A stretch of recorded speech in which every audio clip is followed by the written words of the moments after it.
Lonely Navajo woman saved an injured rancher carrying 2 babies, then wed him when he claimed her as his own. Dust Valley Territory, 1,888.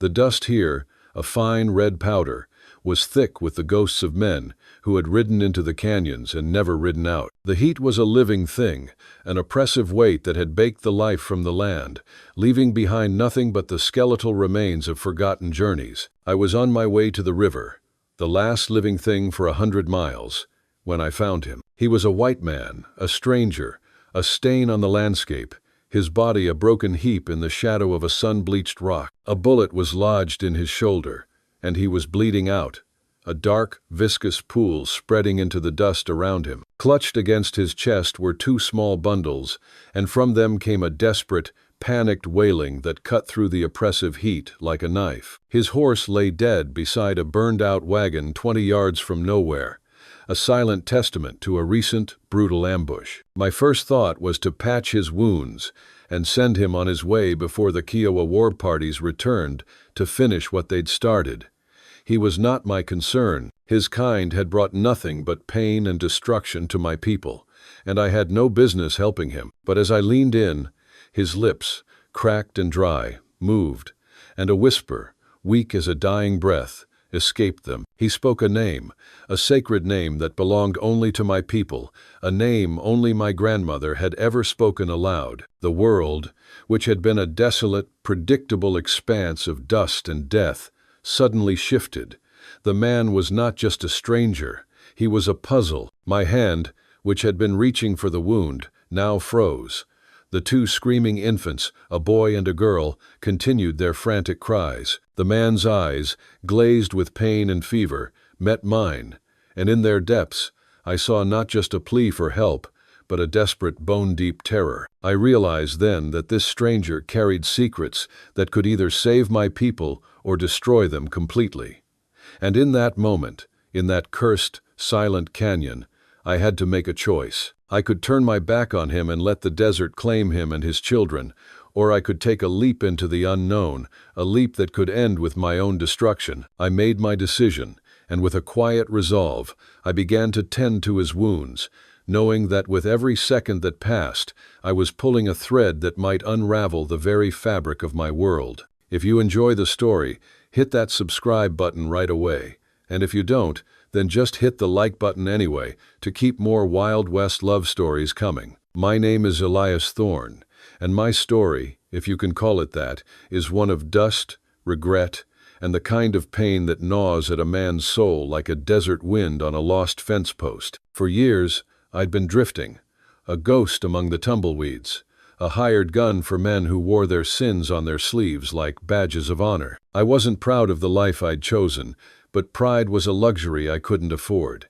It had been buried alongside my dreams in a nameless grave somewhere south of here, a long time ago. I'd seen too much blood, tasted too much betrayal, to believe in anything but the cold steel of my Colt and the silence of a long night. I had no home, no family, and no future, just a past that chased me like a shadow. My only companion was the echo of my own name, spoken in hushed tones around campfires, a name that had become a curse rather than a mark of identity. The job had been simple enough, or so I thought. A railroad baron named Alistair Finch, a man as ruthless as a rattlesnake in a boot, needed a problem solved. The problem was a federal judge, a man named O'Connell, who was poking his nose where it didn't belong. Judge O'Connell was traveling west with his family, and Finch wanted his investigation stopped permanently.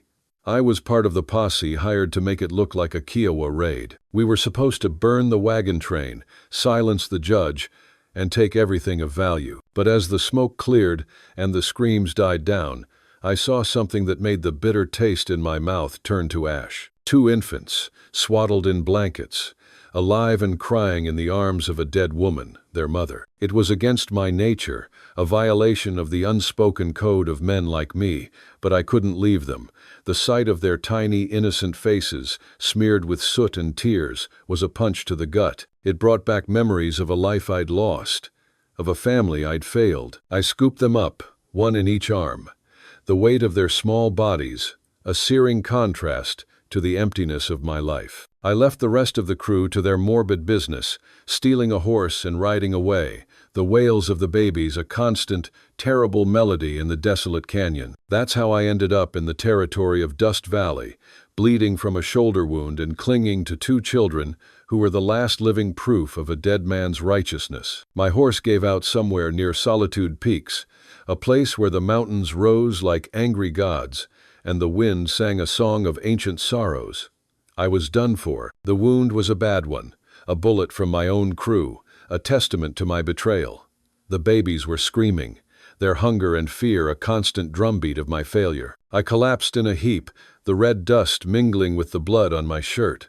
The world was a blur of pain, and I felt the cold embrace of the end drawing near. But then, a figure appeared, as if summoned from the very rock and dust of the canyon. A woman. She was Lakota, her face a map of her people's history, her eyes holding the ancient wisdom of the land. Her buckskin dress was worn but clean, and she moved with a quiet grace that was both fierce and gentle. She saw the blood, the babies, the desperation etched on my face. She should have left me to die. Every instinct of her people, every brutal lesson taught by the white man, should have told her to turn away. But she didn't. She knelt beside me, her hands as soft as the desert sage. "Why do you carry these children, white man?" she asked in English, her voice as clear as mountain spring water. "They are not yours." I was too weak to lie, too tired to pretend. They are the last of the O'Connells," I rasped, the words a painful whisper. They need a safe place." She looked at the babies, at the innocent blue of their eyes, then at me. There was a long silence, a moment that felt like an eternity. Then, just as I was losing the fight against the darkness, I remembered the words my grandmother, a gentle soul who had found a home among the Lakota, had taught me. A sacred name, a name spoken only in reverence, a name that was a key to a secret world. "Hiska Wakala," I whispered, the name of her grandmother, the name of a healer and a keeper of the old ways. The effect was immediate. Her eyes, which had been wary and distant, now burned with a fierce, questioning light. Her composure, so carefully held, cracked. "How do you know that name?" she demanded, her voice a low growl of suspicion. "Only those of my blood, or those touched by the spirits of my ancestors, know that name." I told her about my grandmother, about the stories she had told me of a brave young woman who had saved a man from a blizzard, a man who, in return, had been taught a sacred song and a name of power. She said the debt would be passed down, I said, my voice fading, that if I ever needed help, I should seek out the one who carries her spirit. Lena Redfeather, for that was her name, looked at me, at the babies, and at the bloody wound on my shoulder. She saw the truth in my eyes, the desperation that came not from a man who wanted to take, but from one who was trying, for the first time in a long time, to give. She knew the story of Hiska Wakala, the story of a promise made between 2 peoples, a promise that had been buried by decades of war and betrayal. And in that moment, she made her choice. "Get up," she said, her voice softer now, with a note of something I hadn't heard in years. "Hope. You and the little ones. We go to my home. We have a lot to talk about, Elias Thorne. A lot to talk about." The scent of drying sage and pine filled the small adobe house, a stark contrast to the dust and blood I'd grown accustomed to. Lena Redfeather's home was a sanctuary, a place of quiet strength carved into the heart of Solitude Peaks. The children, Lily and Ben, lay on a woven blanket, their small bodies finally at peace after drinking a warm, bitter concoction that Lena had made from goat's milk and herbs. They looked impossibly small and vulnerable, their innocence a painful reminder of the world they'd just been plunged into. My own wound, a searing ache in my shoulder, was expertly bandaged with a poultice of desert sage and ground willow bark. It was the same poultice my grandmother had once used, a fact that both comforted and haunted me. "The man you call Finch," Lena began, her voice low as she sat across from me, her eyes steady and knowing. "He is like a poison spreading through the land. My people know of him. He is the snake who speaks with a forked tongue, promising riches while stealing our sacred ground." I told her everything. The story spilled out of me like a river overflowing its banks, a torrent of names, dates, and crimes. I confessed my part in the attack, the cold, empty feeling of being a cog in a machine of murder. I didn't hide the ugliness of my life as a hired gun, the compromises I'd made, the lines I'd crossed. The one name I couldn't bring myself to say, the name of the man who had shot me, was Jasper Thorne. He was my brother, but I didn't want to bring that poison into this sacred space. I told her how Judge O'Connell had been trying to expose a massive land fraud conspiracy, a scheme that involved corrupt government officials and railroad executives. The judge had evidence, I said, my voice hoarse. He had proof that Finch was using forged documents and fake raids to steal Lakota land, to make it look like our own people were attacking settlers, so Finch could justify his claim on the territory. Lena's hands, which had been kneading a piece of clay, stilled. The theft of land was an old wound for her people, a wound that never truly healed. But the scale of what I was describing, the systematic, deliberate nature of the conspiracy, was something new and terrifying. "How much land?" she asked, her voice barely a whisper. "Hundreds of thousands of acres," I replied.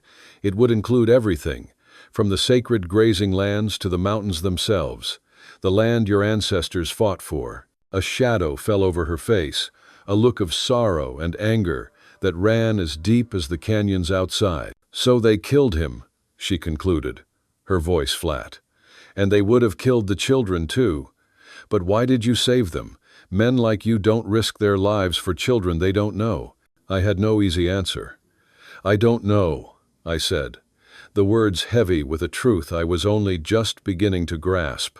Maybe because I was tired of being the man I was, maybe because I saw something in their eyes that I'd forgotten existed, or maybe it was because of the promise my grandmother spoke of, a debt to be paid across generations. We spent the rest of the night talking, our words a bridge across the chasm of our different worlds. I learned about her life, about the loneliness of being a woman who held the old ways in a world that was trying to forget them. She told me about the loss of her family to disease and war, about the quiet strength of her people who, even after everything, still found a way to honor their ancestors and the land they walked. She was a healer, but she carried a warrior's heart. As the moon reached its zenith and cast a pale glow over the house, I noticed something about the baby girl, Lily. She was wrapped in a beautiful, intricately woven Lakota blanket, one that looked like it had been in a fire.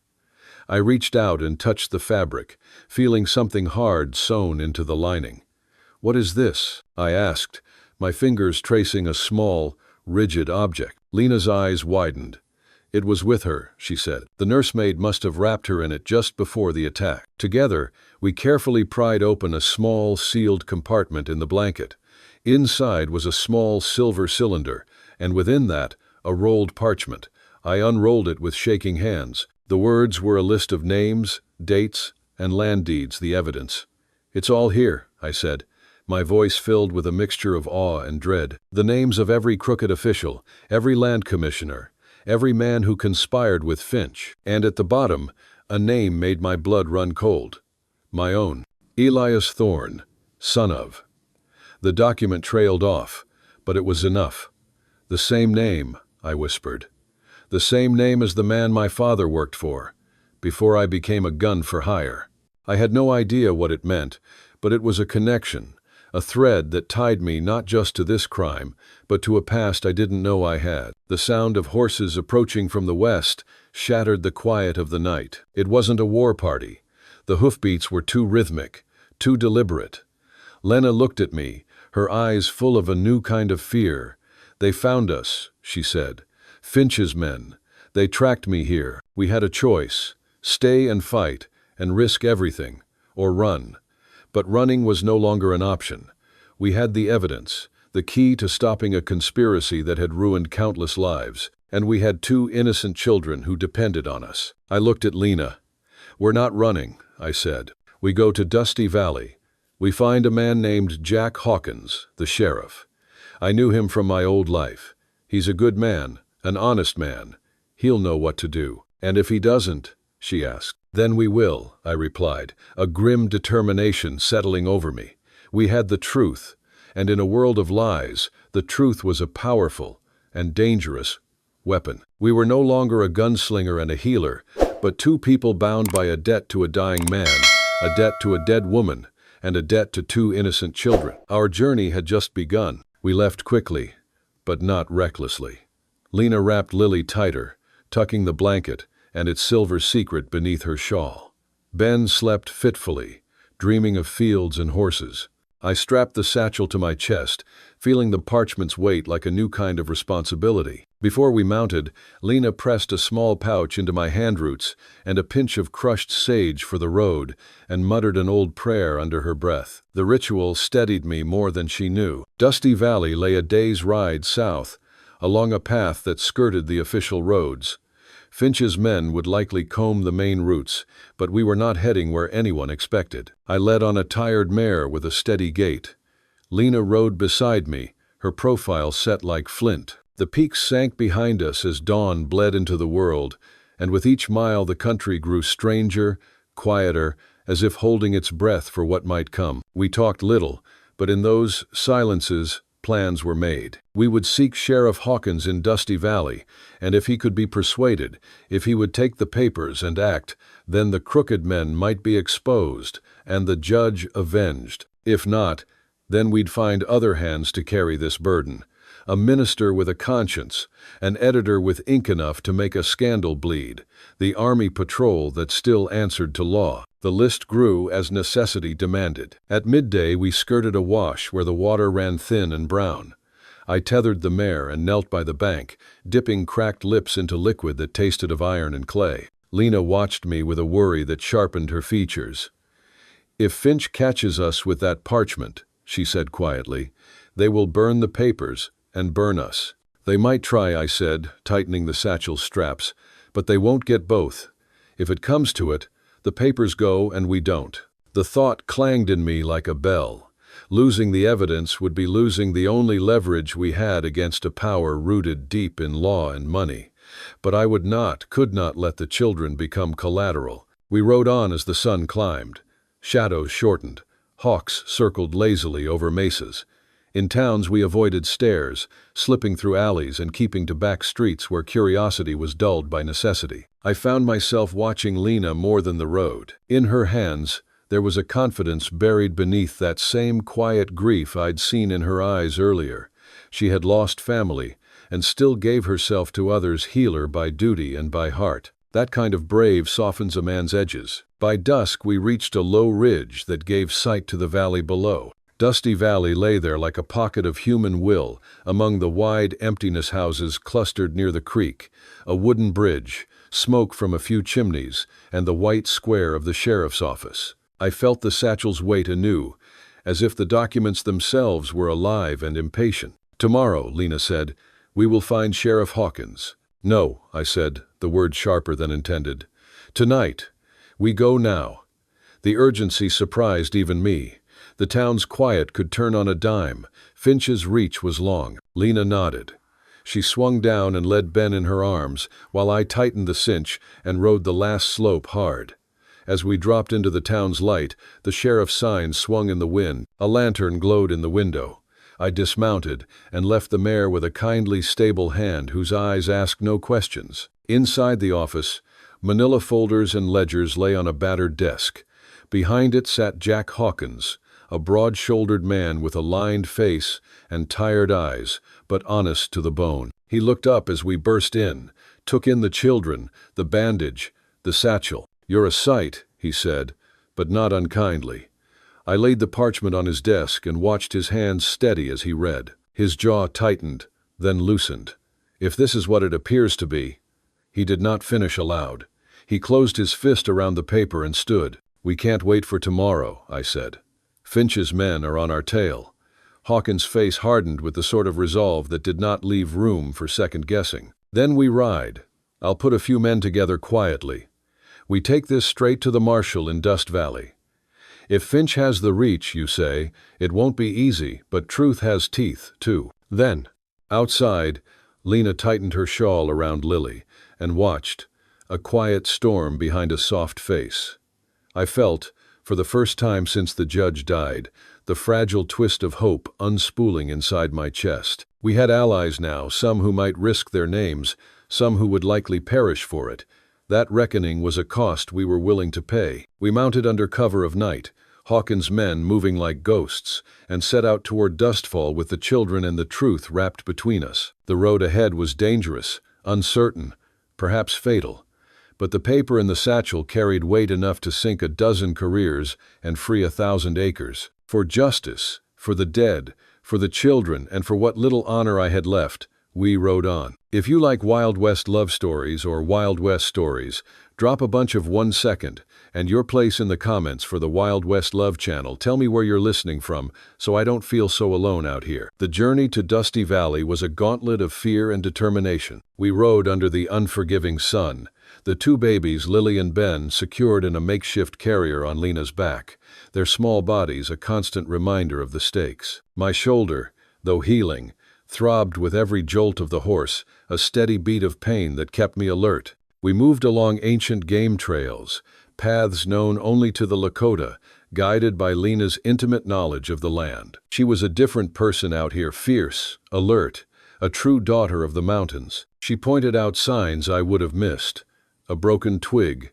a disturbed patch of dust, the distant cry of a hawk that meant something other than prey. "They are behind us," she said one afternoon, her voice a low hum. 2 days' ride, but they are not moving fast. They are confident. They think we will run to the settlements. They think we will be easy prey. "They're not just Finch's men," I said, a cold certainty settling in my gut. "They're his best. The man who leads them, I know him, but I couldn't say his name. Jasper, my brother, my shadow, my curse. He was a master tracker, a predator who lived for the hunt. I knew he wouldn't stop until he found me, until he finished the job he'd started." Our first real test came near a hidden spring, a place Lena had hoped would offer some respite. As we approached, I saw a wisp of smoke, a telltale sign of a recent campfire. We dismounted and moved forward on foot, rifles in hand.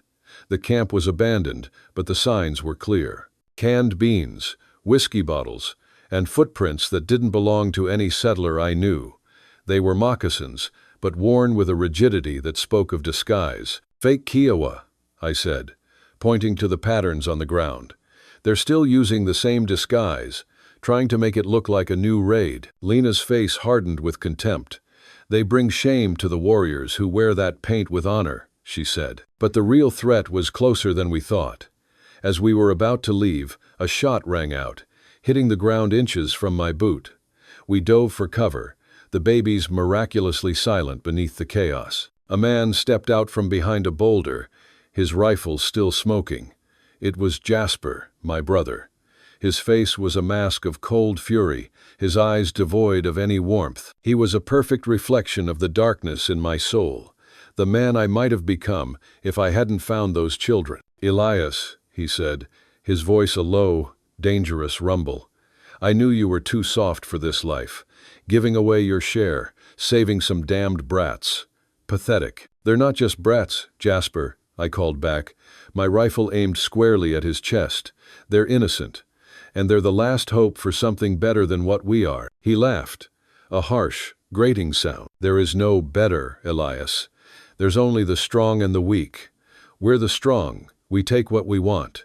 We always have." We traded fire, the sound of gunshots echoing through the quiet canyon. Lena, despite my protests, joined the fight, her own small rifle surprisingly accurate. She wasn't just a healer, she was a protector. She knew every inch of this land, every rock and crevice, and she used it to her advantage, moving with the speed and agility of a ghost. I'd never seen anything like it. I was fighting my brother, a man who shared my blood but not my soul. It was a fight of a lifetime, a clash between the man I was and the man I wanted to be. I didn't want to kill him, but I knew he wouldn't hesitate to kill me. He was the darkness that lived inside me, the voice that had told me to keep running, to stay alone, to never let anyone in. But now, with Lena and the children, that voice was a faint whisper against a roaring storm of purpose. We were pinned down, outgunned, and outnumbered. Jasper's men were closing in, a slow, methodical creep from every direction.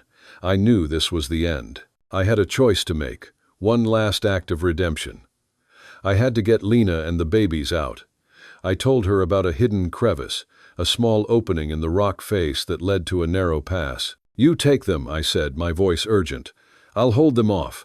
Go to Sheriff Hawkins. Tell him everything." But she refused. "We face this together, Elias," she said, her eyes burning with a defiance I'd come to love.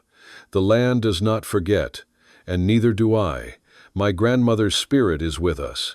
You are not alone." Just as the sun began to set, painting the mesas in hues of blood and fire, a distraction arrived. The sound of hooves, many of them, from a direction Jasper's men didn't expect. From the north, a band of Lakota warriors appeared, led by a man on a magnificent paint horse, his face painted with the symbols of war, and his spirit filled with the fierce pride of his people. It was Chief Gray Wolf. "Jasper Thorne," he called out, his voice a low, thunderous roar. "You and your kind have brought shame to this land. You have murdered my people and stolen our honor. We have come to reclaim it." Jasper was caught off guard, his carefully laid trap now a cage of his own making. The fight was swift and brutal. The Lakota warriors, fighting on their home turf, were a force of nature. They were not fighting for pay, but for their people, for their land, for the honor of their ancestors. Jasper and his men were outmaneuvered, outfought, and ultimately defeated. Jasper himself, however, managed to escape, disappearing into the twilight like a ghost. Chief Gray Wolf rode up to us, his eyes falling on Lena first, then on the children, then on me. He saw the poultice on my shoulder, the same medicine his own healers used. He saw the children, their faces serene now, their small hands clutching the remnants of a burned blanket. He saw the evidence I carried in my pocket. He looked at me, a man of my kind, with the eyes of his kind, and for the first time I felt not suspicion, but something dangerously close to trust. "The spirits have guided you here, son of the dust," he said to me. "The road ahead is long, but you do not walk it alone." He looked at Lena, a hint of a smile in his eyes. "You have found a good man, daughter of my people, a man with a clean heart." And in that moment, standing between a man who had been my enemy and a woman who had become my ally, I finally understood the promise my grandmother had spoken of. The promise wasn't about a debt to be paid. It was about a debt to be healed. And that healing could only begin when two broken worlds and two broken people finally came together to fight for something bigger than themselves. "Hey there, friend, take a moment and get yourself a full glass of water. It's easy to forget, but staying hydrated is crucial for your health. Also, if you've been sitting for a while, do a quick lap around the room and give your eyes a break from the screen. Your body will thank you." The arrival at Dusty Valley was anticlimactic. Sheriff Jack Hawkins, a man with a tired face and a heart of gold, was a welcome sight. He was the law in this part of the country, and more importantly, he was a good man.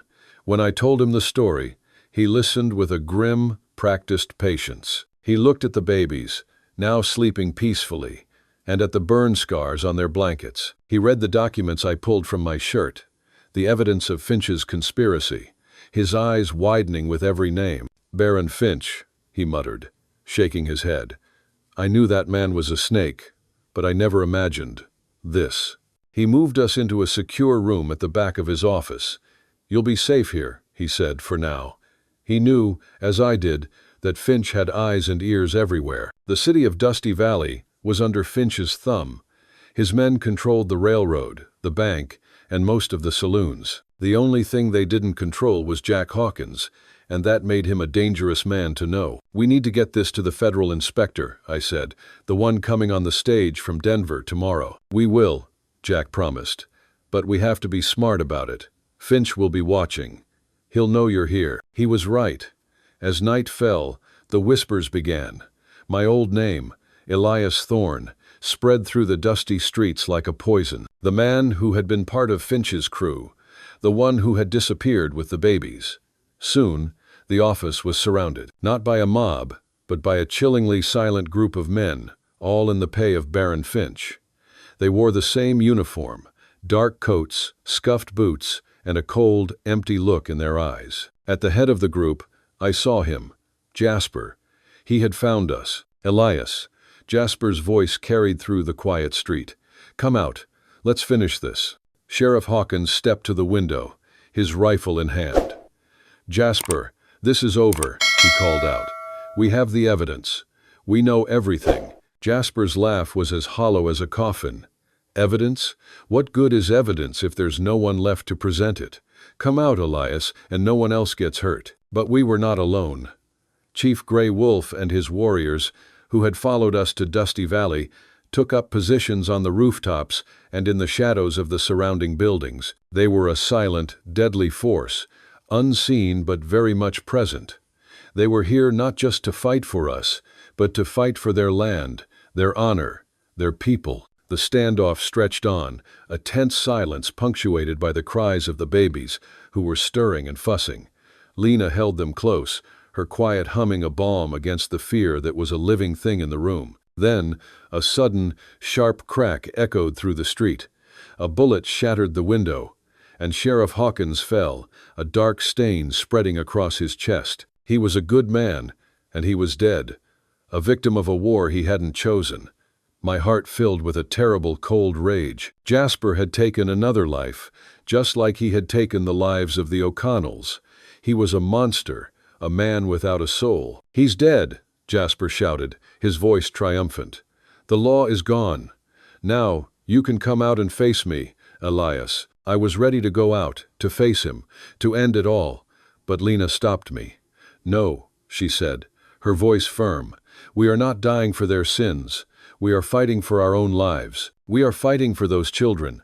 You are not a ghost, Elias. You are a man with a purpose. We were trapped. The street was a death trap, and the office was a coffin. But we had one last play. As the fake Kiowa warriors, Finch's men in their disgraceful war paint, began to advance, a new sound filled the air. The sound of hooves, of a stagecoach rumbling to a stop on the outskirts of town. It was the federal inspector. Finch had two choices: continue the attack and risk the inspector seeing his men in their disguises, or call off the assault and allow us to present the evidence. He chose the latter. The attackers melted back into the shadows, the fake Kiowa disappearing as quickly as they had appeared. Only Jasper remained, his eyes fixed on the office, a look of pure, unadulterated hatred on his face. You win this round, brother, he said, his voice a promise of future pain. But this is not over. He turned and disappeared into the night. We had survived, but we had lost a good man. Jack Hawkins was dead, a casualty of a war between a monster and a man trying to be a hero. We had the documents, the children, and the truth. And now, we had to get it to the federal inspector. Our fight wasn't over. It had only just begun. If you're watching on TV, don't hesitate, grab your phone and hit subscribe to my channel so you'll never miss out on our amazing characters. The morning sun cast long, weary shadows as we walked from the sheriff's office, the air heavy with the ghost of violence. The town of Dusty Valley felt different, the silence of its streets a testament to the night's tragedy. We carried the weight of the dead with us, but also the precious burden of hope. The children, Lily and Ben, were awake now, their eyes wide and curious, as if sensing the dawn of a new, uncertain world. Elias's hand, calloused from years of gripping a gun, held mine, a silent pact that spoke of trust and shared purpose. We had the evidence, the key to bringing down Baron Finch, but the hardest part was just beginning. The legal battles, the political maneuvering, the slow, grinding wheels of justice, they would all take their toll. We met the federal inspector, a man named Sterling Williams, at the Dusty Railroad station. He was a sharp, no-nonsense man, his face a map of the many battles he'd fought against corruption. We gave him the documents, the diary, the maps, the unassailable proof of Finch's crimes. He read with a grim fascination, his eyes moving across the pages that outlined a conspiracy of greed and murder. The sheer scale of it was staggering, a web of deceit that reached from the quiet canyons of the Wild West to the gilded halls of Washington. He saw the truth, but we knew that was only half the battle. This is compelling evidence, he said, his voice low, but it's going to be a long fight. Finch has powerful allies. He'll have them buried in paperwork and legal challenges for years. I looked at the children, their small hands in Elias's. What about them? I asked. What about the land? Will it ever be returned to my people? Williams looked at the children, a rare moment of empathy in his professional gaze. That, ma'am, he said, is a question that will be decided in a courtroom, a long way from here. And that was it. A cold, hard dose of reality. The long journey to justice had just begun, and its outcome was far from certain. The children were safe for now, but their future was a legal pawn in a game of power. The land, my people's sacred home, was just a name on a piece of paper. Elias saw the despair in my eyes. He led me away from the station, away from the men in their starched shirts and stiff collars, and back to the quiet of the open plains. It's not over, Lena, he said, his voice a low rumble. We didn't come this far just to hand over the truth and walk away. This is our fight. We'll find a way. And we did. We decided to stay in the Solitude Peaks. Elias, the man who had spent his life running, had finally found a home. I, the woman who had lived in solitude, had found a family. We took the two children into our care. They had been through enough. They needed a home, a family, and a place where they could heal, far away from the world that had tried to destroy them. We made a life for ourselves, a simple life of hard work and quiet joy. We built a small cabin, a home with two doors, one for Elias, the cowboy, and one for me, the Lakota woman. It was a fusion of two worlds, a sanctuary built on trust and love. But the fight for the land was far from over. I knew that my people were still hurting, that the wound of betrayal ran deep. I watched Elias, the gunslinger turned rancher, tend to our small herd of cattle. He was a changed man, no longer a ghost, but a man of the earth, his hands, once quick on the draw, now gentle with the animals. He was healing, and I was healing with him. If you've made it this far, I know you're a true fan of WWL. From the bottom of my heart, I wish your day is filled with health and happiness, and may a little stroke of luck find you in the next 15 minutes. Don't forget to share it with me in the comments. I found myself humming the ancient songs of my people, not of sorrow, but of hope. I taught the children those songs, and Elias, with his deep voice, would join in. Our little family was a symbol of a Wild West love story, a testament to the power of courage and compassion. We were a living paradox, a cowboy love stories that defied all the rules. The world of Wild West love was a harsh, unforgiving place, but we had found a way to make it our own. One evening, as the sun was setting, painting the sky in fiery hues, Elias and I sat on the porch, watching the children play.